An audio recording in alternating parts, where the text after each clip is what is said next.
Hi, everyone, and welcome back to another episode of Black Excellence in Healthcare White Coats and Real Talk podcast, the podcast where we highlight the amazing Black healthcare professionals. And tonight's episode, I have a very special guest, a beautiful guest she is, but I'm going to let her introduce herself. Hello, everyone. Just a little bit about myself. My name is Tamika Robertson.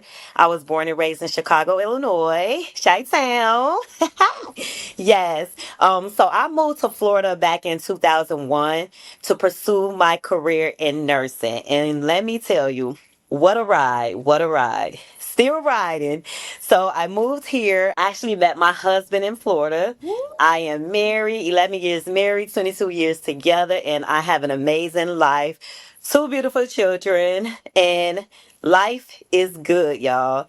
So I am going to share my story, and I'm here for it. I'm here for it. I'm here for it too. And I know the audience is going to be here for it too. Tell the audience, show your academic background, credentials, and your professional experience that led you into the healthcare field. Okay, so I have a lot of medical experience. I mean, I started as a student nurse, CNA, LPN, RN, and now advanced registered nurse practitioner. I specialize in family practice and cardiovascular health. Currently, I just opened my business, which is the IV concierge business and primary care telehealth. This is my baby.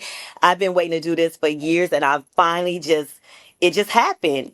And I'm very excited about it. With all my expertise and just for some of my experience, I have experience in gastroenterology. Let's see, primary care, gastroenterology. I've been in multiple surgical centers, so I was able to work alongside urologists, gynecologists, and ophthalmologists. I mean, my background in healthcare, my favorite is cardiovascular.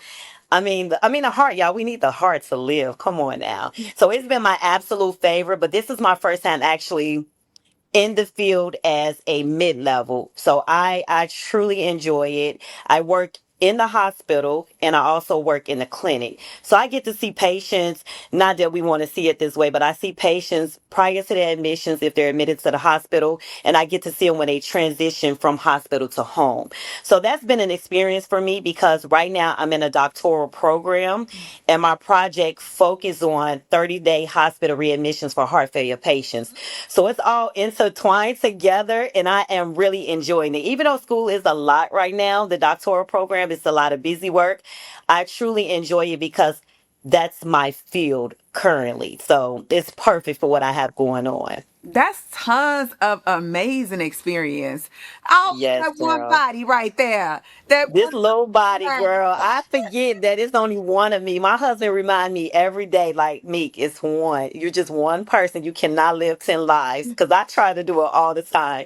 And it's just, I enjoy life so much, and I put my hands in so many different pots. Mhm. But through my career, I've learned a lot about what I need to pull back on. So it's been a good experience. I love my career. I love my life even more, but I just realized the quality of life is just as important Mm. as my career. So I have to keep that in mind every day. But that's amazing to hear though, because a lot of people, they box themselves in or feel like they can't do all the things that their heart desires. To actually see and witness someone, that's doing a multitude of things and not boxed in and living outside of the box and doing all those things that their heart desires. It's amazing. It's amazing. It I love is. every bit Yes. of it, and it's fulfilling too. It's fulfilling. It is. It is. I wake up, listen, every day I have to wake up with a mission. Mhm. Like before I go to sleep, I'm planning for the next day. There's not one day in my life I don't wake up with a mission. And without that mission, I feel so incomplete. If I wake up without a schedule or something on my mind to do, I'm just like, I'm wasting life. And I know sometimes that can be a good thing and it can be a bad thing. The pros to it is that I'm accomplishing something every day, whether it's just spending time with my family, something with my career, something with my business, or just something with my self-care. I have to feel like the next day is promised, and I use it. I use all of my 24 hours, That all of them. So that's huge for me. And then the cons to it is that I get so involved and I feel like I always have to be doing something to where I would stress myself out. Like, it's too much. It becomes too much because I put too much on my plate sometimes. But the older I get, I'm really learning how to balance that. And that's so important. And that's what I have to remind myself. Balance, balance, balance. And then you accomplish things different without having the added stress. you are absolutely right. I hope y'all Yeah. listen to that great advice. That so you in cardiology. You love cardiology. So what made you get into cardiology? I Well, I started as a registered nurse. I started working in the chest pain center at one of the local hospitals. And I don't know, it was something about how can I say this? It was something about the patients there Mhm. that reminded me of why I do the things I do. I'm not saying any other organ or system is not as important, but the patients in the chest pain center is who I attached to them. And it was something about the level of care I had to provide in the hospital Mhm. that it just clicked to me. I'm like, I really like this area. I'm like, I've always known the heart was so important, but everything behind the heart helps me with everything else in the body. So taking care of those patients and then transitioning from the chest pain center to cardiac intensive care, I was able to connect the dots. And then I have, family members and friends with really serious heart conditions. And I always felt like, hey, I'm the provider of the family. This area is so huge. And just having those people in my personal life and my patients, the heart was it. I said this will connect the dots to everything. You could understand so much more of how the body functions. And then I just got into it. And then my most recent job as a mid-level, I can tell you, there's a difference between being a registered nurse in cardiology and being mid-level. Two total different things. Two total. You go from taking orders to giving orders, and it's just it's so rewarding. I do miss my bedside nursing, and sometimes I forget in the hospital you're not a bedside nurse. Well, I take that back. I'm always a bedside nurse. But my role, I have to continue to remember what my role is in the healthcare field right now. And that becomes challenging for me because if I walk in a patient's room and something they ask me pertain more to the bedside nurse, Mhm. I step in and then my time management becomes poor, because I'm always a bedside nurse. I will always be this person. So the heart is it. It connects the dots The heart for sure. is it. The heart is it. So Yes. with you, transition from bedside nursing in the cardiac world and, becoming that provider, what are some of the challenge you experience or have you experienced any challenges and how you navigated through them? I wouldn't say I experienced any challenges, Mhm. but again, just to kind of reiterate what I just said, it is basically trying to only be the provider. Mhm. You're ordering tests, you're doing all of these different things, but you're not having that experience as a bedside nurse. I don't sit with the patient like I used to give them the proper education because again, I have to remain in my role. I mean, in the office setting, it's a little different, but in a hospital, Mhm. I'm going to tell patients, hey, this is what we think. This is a test we want to order and why. But then the nurse's job is to reiterate a little more because you have to move on. You have to move on. So I guess I can say time management for me is the biggest issue. Okay. It's the biggest issue for me. And I don't know how much that's going to change, to be honest with you. Really not. I don't know. And that's why I was in primary care for almost 10 years. And it was my time management because I wanted to make sure my patient was well educated on their diagnosis and everything that comes with that diagnosis. So if you're seeing a patient that has 6 different things you have to deal with, I'm talking about these 6 different things. Mhm. And we all know in all actuality, you get 15 to 20 minutes a patient in primary care. And I think I had just met my match. I'm like, this is not, I don't feel like it's adequate enough for me. I said, I have to move to something where the way I perform as a provider, that my time management can match. Hence why I started Glow Wave Hydration and Wellness. It's my time, baby. It's my Yes, it time. is your time. Yes, it is your time. I Yes. love So every bit of it. yeah, so time management have definitely been a challenge. Not the diagnosis, not the career itself, not the body, the system in the body that I chose. It's always been time management because I love, love, love my career.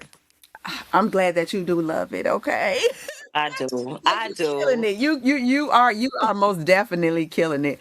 So, which brings me to my next question. What does Black excellence mean to you? Especially in the healthcare realm. What does Black excellence mean to you? For me, Black excellence means resilience, expertise that Black healthcare professionals bring to the everyday work. The everyday, how can I say this?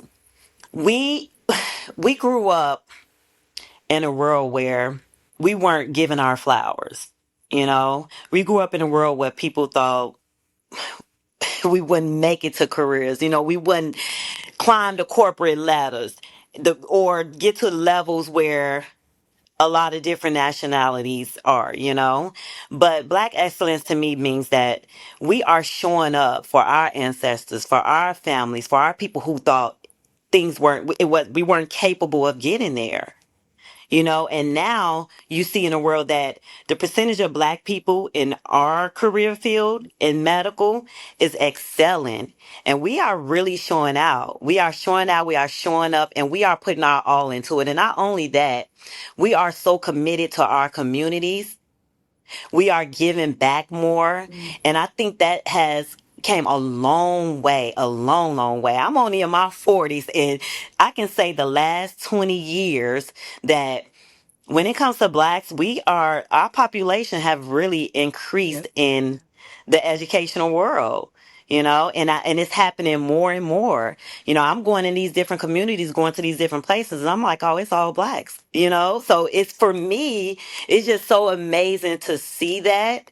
And that's why I've always been a mentee for others. You know, I push young populations. I'm like, if you can, if you're able to physically, mentally, and financially excel in the career world, keep going. It's so much more. It's so rewarding. So I love it. I'm proud of us. I'm so I'm so proud proud of of us us. too. Like, check us out. I love to I see love to it. see it. I I love to love see it. it. It brings so much joy to my heart. You're It's one of so the much. reasons why I want to start this podcast. I'm like, And you're doing a good I got thing. a hundred And percent Black professionals. Okay. and that's why I put myself out there. You know, I believe it or not, you'll see my social media. Everyone think I'm just like, I'm very shy. Believe it. Yes. Let me throw that in there. I am very shy, but I keep telling myself, I'm like, you have a story to tell. A lot of people, they want to look at that and tell that you've had struggles, that you've been through a lot in my married world, my career world, everything. And a lot of people look at me and they'll tell me to my face, oh, you have the perfect life. I'm like, no, no, no, no, no, no. Let's stop that right now. I worked hard for everything I have. What you see on social media, of course, it's positivity because that's why I'm there. I'm there to promote positivity, women empowerment, motivate people that it don't matter what you went through. What you're going through now and your future can be better, but you have to put your all into it. So that's when I start kind of telling my story. I'm still very careful with what I put on social media, you know, and thanks to my husband, you know, he supports me 100%, whether it's silly, whether it's crazy, whether it's educational. I'm like, I'm not one person. I'm not just this person in the medical world. I'm like, I have fun. I love date night. I love my kids. I love, you know, Hmm. I throw it out there. But when it comes to the struggles and the things I went through, hence, I recently posted something about not passing my nursing test the first time. I struggled through that test. A lot of people didn't know that. You know how many DMs I got for that? Was like, thank you for sharing your story, because these are the people who look at me like I'm perfect. No, baby, I went through a lot. I'm not a great test taker. I failed many tests to get where I am, but I didn't give up, and I won't give up. And there's more. It's just too much money to be made out there, too much happiness. Like, you have to, I am a little vertical. I'm very vertical in my life. So I love to share that. So I said I will give more me on that end, because it will help other people understand, like, no, you don't have to be perfect to be happy, you know? You are absolutely right. And that is so courageous and great of you to have shared that, because, a lot of people do look on the outside looking in and like, oh, this, they got a perfect life, or, oh, they got these white coats on, and, oh, they doing this and doing that, and forget that we are human too. And They we do. struggles too. And, They do.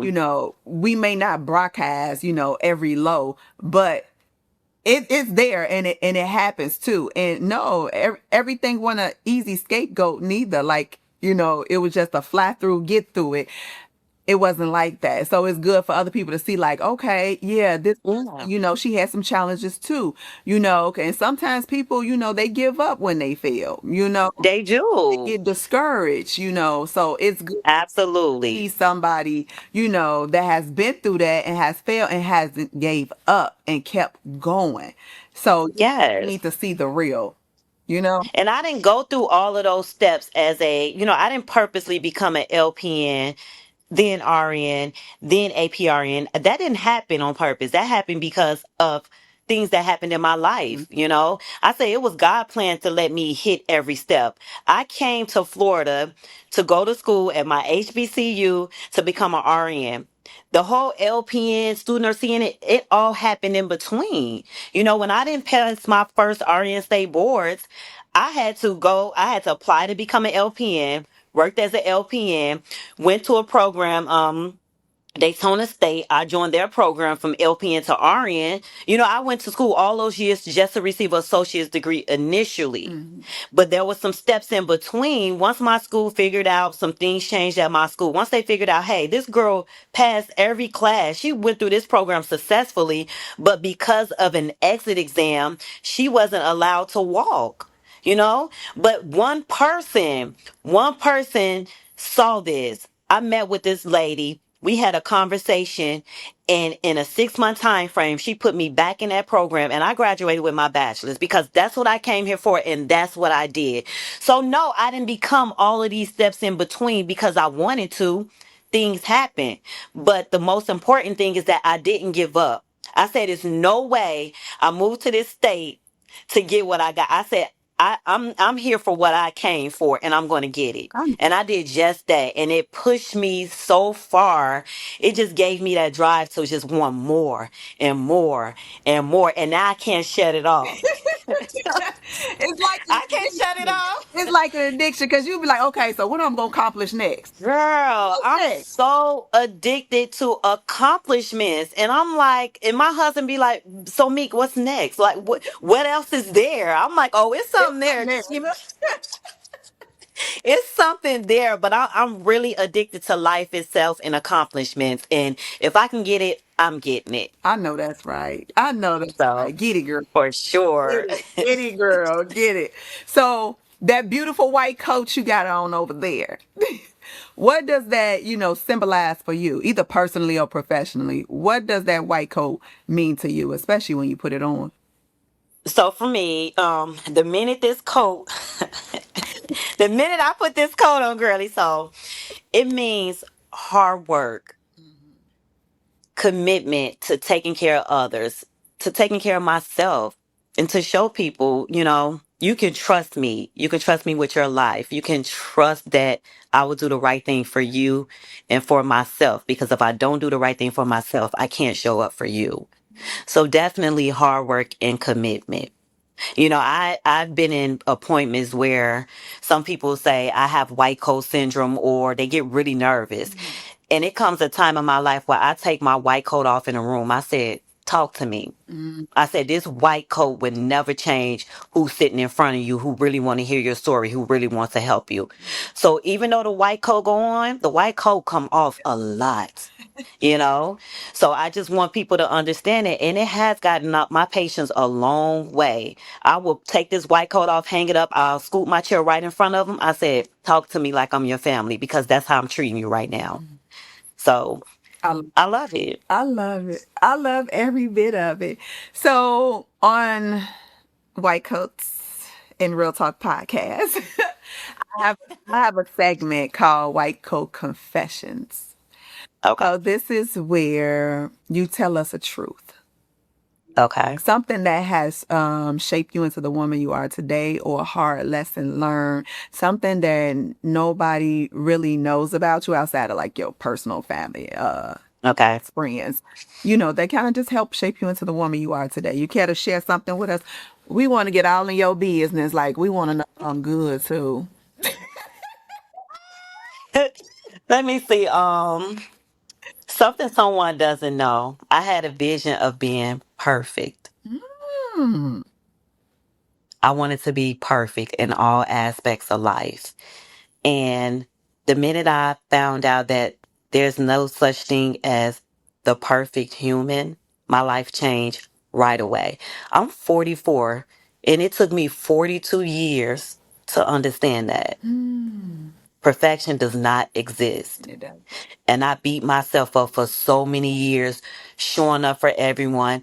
I really, in my 40s, I really just started showing up for myself, believe it or not. I don't care what people see on social media, what they hear, what they think they know.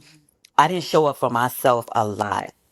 But then when things started crashing down and friendships and different things like that started changing, I realized that I can't save the world. You're not perfect. You're not for everyone, and everyone would never understand you. And you have to understand that until you can understand that yourself, nothing will change. One day I just woke up and I was a changed person. I went, let me tell you, this same day, I went to my company and said, I can no longer do this full time. I was in family practice full time and it was breaking me down. Every week it was breaking me down. Now, the reason it was breaking me down was all on me. It was all on me because, again, I was this person trying to be perfect for my patients. I put all my time into everything else. Where to the point when I got home to be with my kid and my husband, I had nothing left in me. Nothing. And I'm just like, this is not right. I didn't marry to be unmarried because I can't give the time that I'm giving, trying to give the entire world outside of my household. I said, this stops today. And I would say perfection, trying to be perfect, almost killed me. Mm.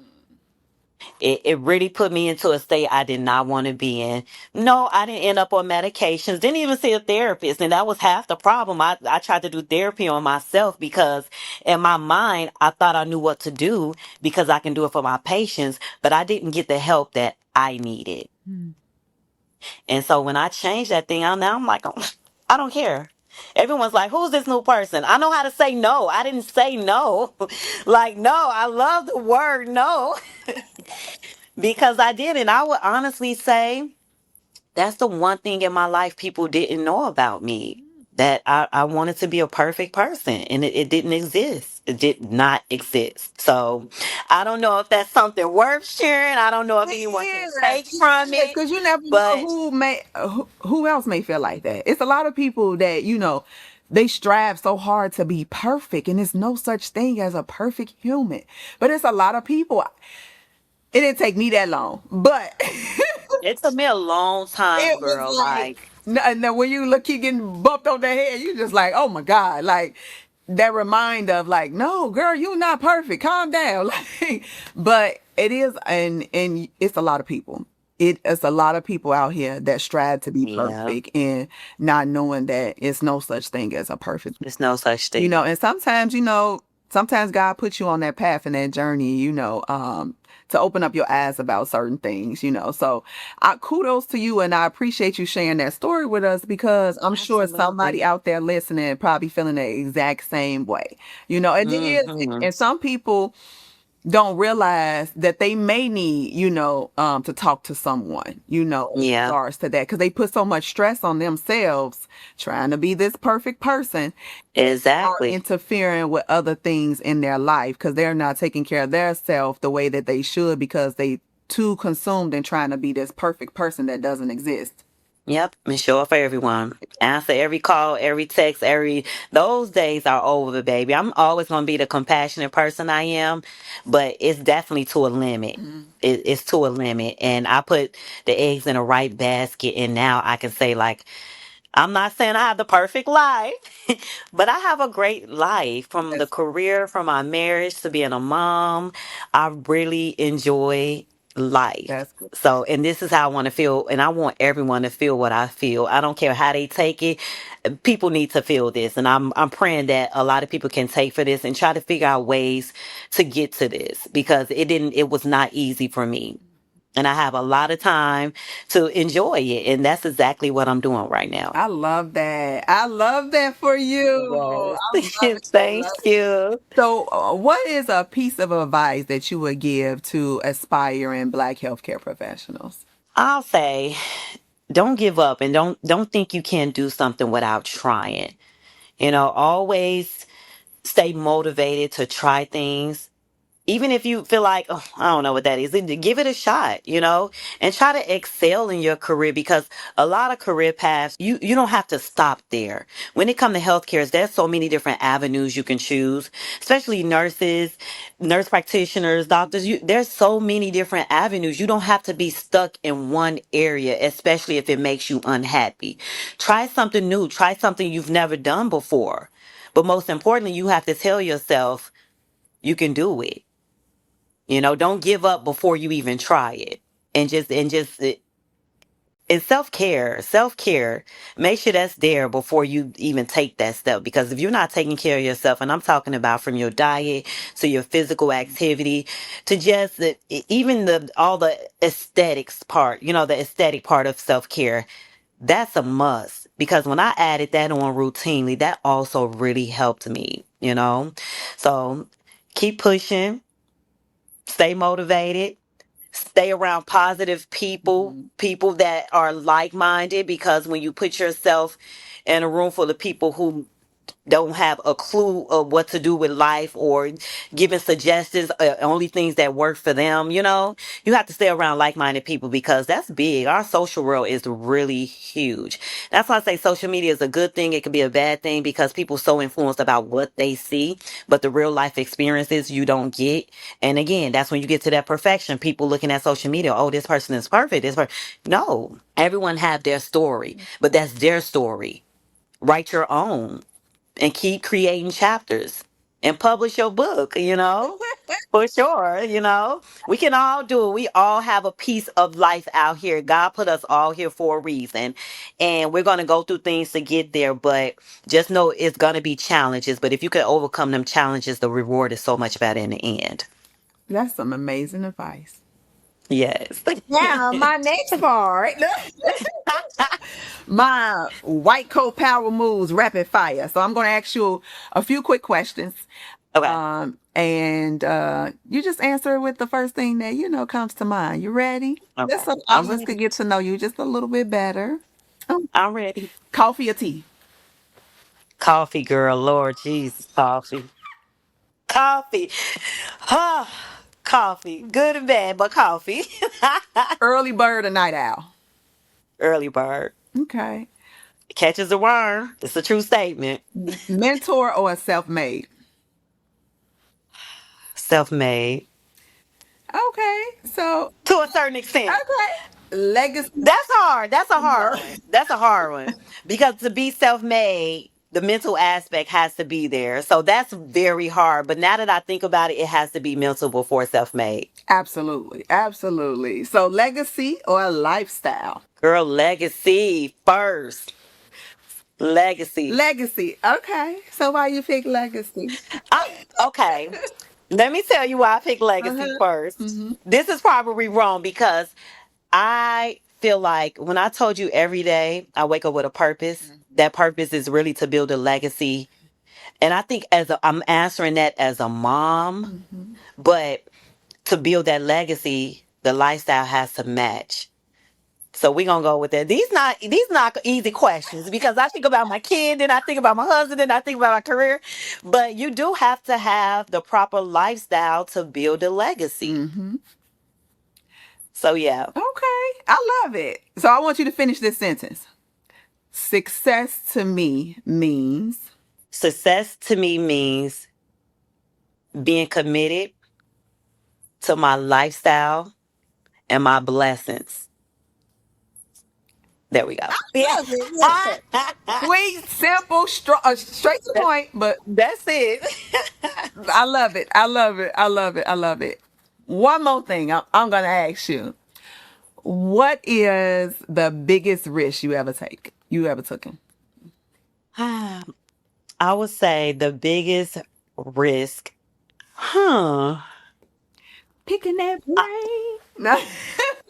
you know what? I would say the biggest risk, if we're basing it, well, you didn't base it. Okay, the biggest risk was the day I woke up and decided I didn't want to do healthcare full time. Hmm. Okay. You know, with my salary and things that was going on, I didn't consider nothing else but how I felt that very moment. And I made some changes that day. That was a big risk because I went from working completely full time to 2 days a week, just like that.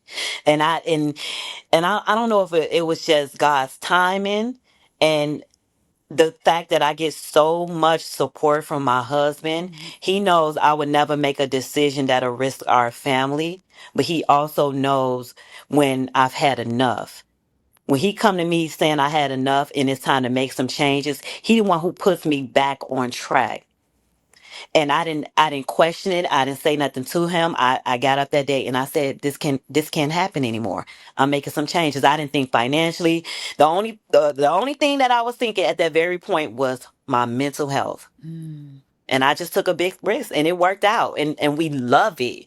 It was a risk though, but hey, that's why you marry. You marry for better or worse.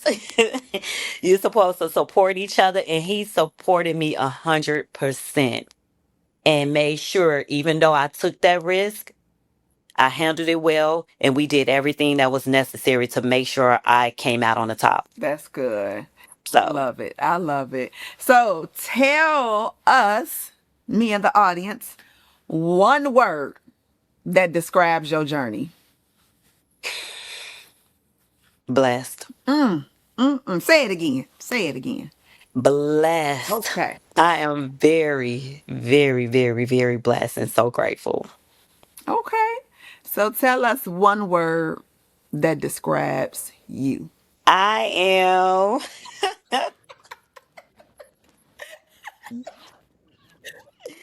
Oh, so many words. I'm black excellence, baby. I don't know if that's one word, but that's. I'm sorry. I don't have just one Love their word, response though. baby. Black excellence. You exude all that black excellence. All Oh, of thank it. you, thank you, thank you. Okay, so tell the audience what's next for you. Any upcoming projects, goals, ventures? How can they get in your business, follow you? Okay. How can they So what's Hmm. So what's next? As I told you, I January 1st I started my business, Glow Wave Hydration and Wellness. Although I am currently in a doctoral program, the plan for my company was to start building partnerships. So this year I'm building partnerships more than just accepting clients because I don't want it to be a door to door. I can't hire staff right now because in all actuality, the doctoral program is not easy. And I want to make sure I set myself up for success without stress, but also being able to get my company out there. And it's happening in exactly the way I wanted it to happen. Take a few clients here and there, build my clientele. So when I graduate next year, it's going down. Glow wave hydration. Oh, you gonna hear about it for sure. So I plan to add on to my company, hire staff, and solely be doing that. But I also have to figure out how to separate. Now this is hard for me, and I'm hoping someone could come to me and help me with this. But it's really been hard separating my corporate life from my entrepreneurial life because I feel like what I still get at the bedside and through corporate world, I'm really going to miss that. And that's what shaped me. And I'm just trying to find a way to combine the two and just solely focus on my company. I've been wanting to do this for a long time. I did it, but I also have to be open to the help that I need. I've always done something like like grants and things like that. I would just save, do what I need to do, put it all into there, but it's help out there and I have to be willing to accept the help that's out there for me. So I'm just trying to define those without doing too much because I am a wife and mom at the end of the day. That's first for me. Right now, that's first. And I want to make sure I'm putting all my time that I can into my family, then my company, a little bit of corporate. And I just want to keep all of these verticals of my life, but I don't want it to be stressful for me. So when I graduate, I want it to be a good push off. So I just really want to get my company out there and continue to be a mentor for, the younger population and people who trying to get where I am without them being so overwhelmed and depressed and thinking that they can't do it. So I'll definitely open my heart to being more of a mentor, accepting more mentees. I do it all the time. I just take them. Like, listen, this is what we're going to do. And what they don't know, I'm your mentor, by default. But then when they see what I offer them just out of my heart, they kind of gravitate to me, but they like, oh my gosh, this is just so helpful. And then they start reaching out. But eventually I want to have a mentorship program. But again, one step at a time. So the next couple years I'll be kind of expanding those different things, but doing it in a way where I can still have my quality of life. Right. I love it. I love it. So how people Yes. can follow you, learn more about the glow. How The glow. So I am on my business page is Glow Wave Hydration on Instagram and Facebook. My personal is Maya Fox. Y'all, on my personal, you're gonna get a lot of different aspects of me, but that's who I am. You're gonna get happy, you're gonna get date night, you're gonna get, food reviews, all kind of stuff because that's really who I am. And I don't let just my career and my company define me. I don't have what they call you need a niche. I don't have that. I don't. I am. So you're going to get multiple things. So follow me, Maya Fox. That's TikTok, Facebook, and Instagram. And Glow Wave Hydration on Instagram and Facebook. okay. Well. I want to thank you so much. Yes, Absolutely. on this lovely podcast. Thank you so much for having me. And I really love these podcasts. I'm trying to get, like I told you, I'm shy. You don't believe that. Like, that's why I do a lot of voiceovers because I'm really, really shy, and people do not believe that. But I do want to do more podcasts and really give my all to people who need positivity. And I'm not a negative person at all. I'm not saying I don't have faults or flaws or things like that, but I like to promote positivity I love. and motivate people to be the best that they can be I while enjoying life and not working, living to work because we're done doing that. That's over with. That's over with. You're absolutely So, right. I love it. I love it. So, yes. my lovely audience, I'm hoping. I'm hoping. Well, I ain't hoping. I know you all. No, I right. We ain't hoping over here. We gonna I something know you tapping. all. I know most definitely that I know that you found some insight, some knowledge, some inspiration in tonight's episode. I mean, because she was bringing all the good stuff to you all. Oh, thank you so much for having me. I appreciate it so much. So Of course, you can follow me on all social media platforms. Also, make sure that you're subscribed to the YouTube channel, White Coats and Real Talk Podcast. And of course, you Yeah. can hear this podcast on any one of your favorite podcast platforms. I'm also on the Alive Podcast Network, which is an all Black network for all Black podcasters, such as Mhm. myself. So make sure you tune in, subscribe, check it out. Until the next episode, stay blessed. Bye. Thank you. Love you, girly. Love you more. Bye bye. Bye.